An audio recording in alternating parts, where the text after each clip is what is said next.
बिस्मिल्लाहिर्रहमानिर्रहीम, अस्सलाम वालेकुम रहमतुल्लाहि वबरकातुहू। आज हम एक नए टॉपिक और नए सब्जेक्ट के साथ आए हैं, ऑर्थोटिक डिवाइसेस।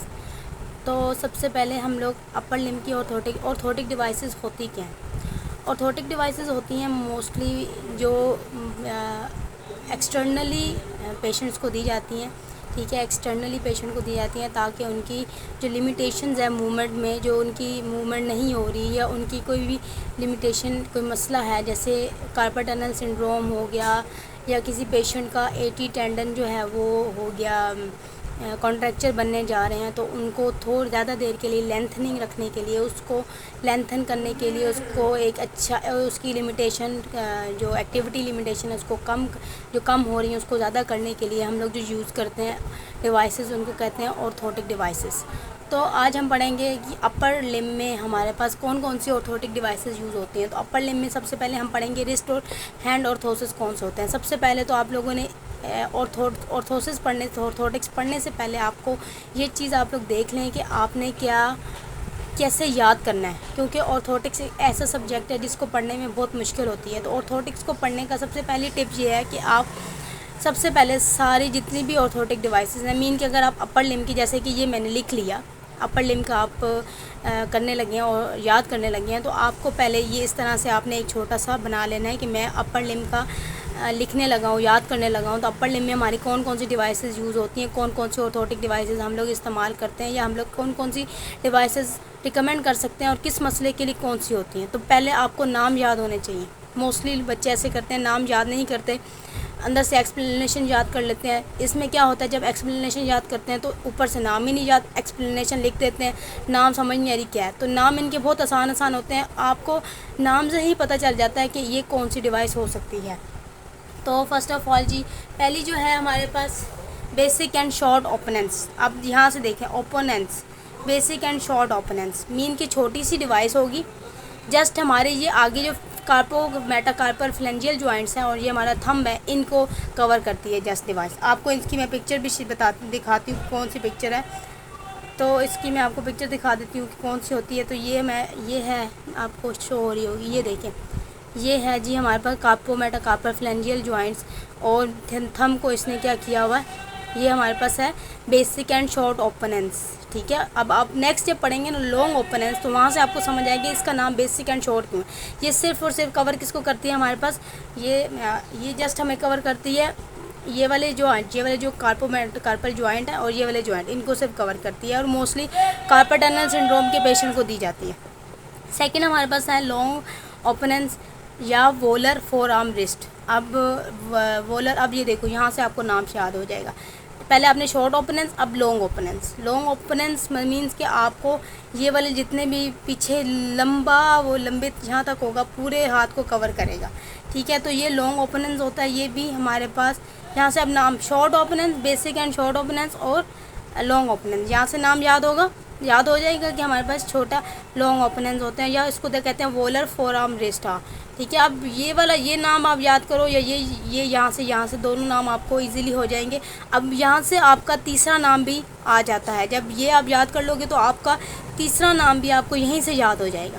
ठीक है, इसमें सिर्फ एक चीज़ ऐड होनी है। तो वोलर फोर आर्म जो होता है वो क्या करता है वो आपको मैं इसकी सारी डिटेल्स बताऊँगी, लेकिन पहले आप लोग नाम याद कर लो कि वो भी हमारे पास कार्पो मेटाकार्पल फ्लेंजियल जॉइंट्स को, लेकिन वो लंबा होता है। ठीक है, क्या होता है, लंबा होता है। नेक्स्ट जी हमारे पास क्या है, नेक्स्ट हमारे पास है जी volar forearm wrist hand orthosis.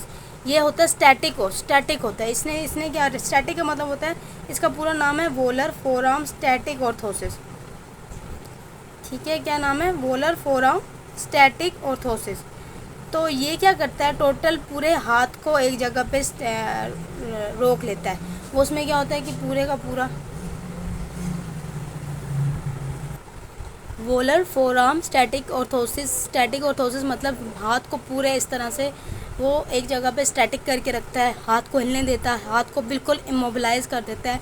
ये मोस्टली पेशेंट, देखो आपको नाम ये यहाँ से, ये रिमेटॉइड अर्थराइटिस के पेशेंट में दिया जाता है। जो रिमेटॉइड अर्थराइटिस के पेशेंट होते हैं जिनके हाथ बिल्कुल इस तरह से मुड़ गए होते हैं, उनके पेशेंट को लगाया जाता है। ठीक है, फ्लैसिड पैरालिसिस हो जाए, वो ये छोटे जॉइंट्स को उनको सीधा करने की कोशिश करने के लिए हम लोग स्टैटिक। अब यहाँ से आप देखो नाम, शॉर्ट ओपनेंस आपको मेटाकार्पल फ्लेंजियल जॉइंट पे यूज़ किया जाता है।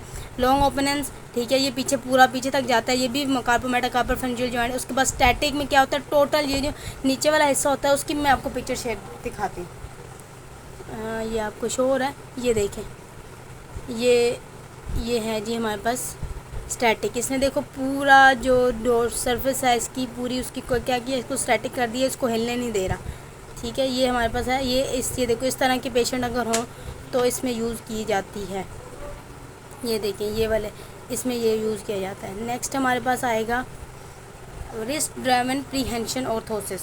अब यहाँ से देख लो, रिस्ट ड्राइवन प्रीहेंशन ऑर्थोसिस। तो ये क्या है, ये इस तरह के पेशेंट में दिया जाता है। अब इस नाम को आपको याद करना पड़ेगा, थोड़ा सा मुश्किल है। तो इसमें ये होता है कि कुछ मसल्स को हम लोगों ने स्ट्रेंथन करने के लिए ये वाली की जाती है, किसी मसल्स को फैसिलिटेट करने के लिए ये ऑर्थोसिस की जाती है। उसके बाद यूटेंसिल्स होल्डर ऑर्थोसिस।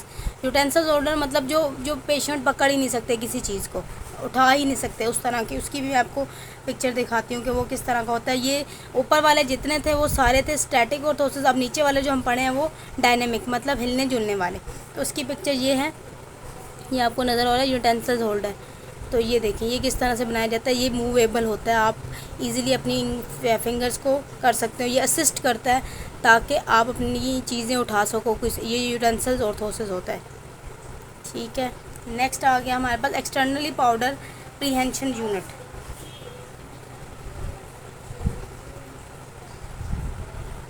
ये है जी एक्सटर्नली पावर्ड प्रीहेंशन यूनिट। इसमें क्या होता है, एक इलेक्ट्रिसिटी के साथ पूरी अपर लिम्ब को मूव किया जाता है, पावर्ड, ये नाम है प्रीहेंशन। उसके बाद टोन रिड्यूसिंग ऑर्थोसिस। जिन पेशेंट की टोन इंक्रीज़ होती है, मसल्स की ज़रा सा हाथ लगाएं तो जी मूवमेंट ज़्यादा हो जाती है, तो उसको हम लोग टोन रिड्यूस करने के लिए कि पेशेंट जो है वो ज़्यादा मूव ना करे किसी चीज़ को, उसको यूज़ किया। अब देखिए इतने इजी नाम है इनके, शॉर्ट ओपनेंस, लॉन्ग ओपनेंस। इसमें भी कार्पो मेटाकार्पल फ्लेंजियल जॉइंट, इसमें भी कार्पो मेटाकार्पल और कार्पो मेटाकार्पल फ्लेंजियल दोनों में यूज़ किए जाते हैं। ठीक है, उसके बाद रिस्ट, ये पूरे का पूरा स्टैटिक इसका है, रिस्ट स्टैटिक हैंड ऑर्थोसिस, कि रिस्ट को भी, फोर आर्म को भी कवर कर रहा है, रिस्ट को भी कवर कर रहा है और हैंड को भी कवर कर रहा है। ठीक है, और इसमें रिस्ट ड्राइवन प्रीहेंशन ऑर्थोसिस। ठीक है, इसमें सिर्फ रिस्ट जो होती है वो जस्ट रिस्ट को उसको किया जाता है कुछ मसल्स को वर्किंग में लाने के लिए। उसके बाद यूटेंसिल्स होल्डर, और ये इनके सबके नाम, पहले आपको नाम याद होंगे तो आप नेक्स्ट याद कर सकोगे।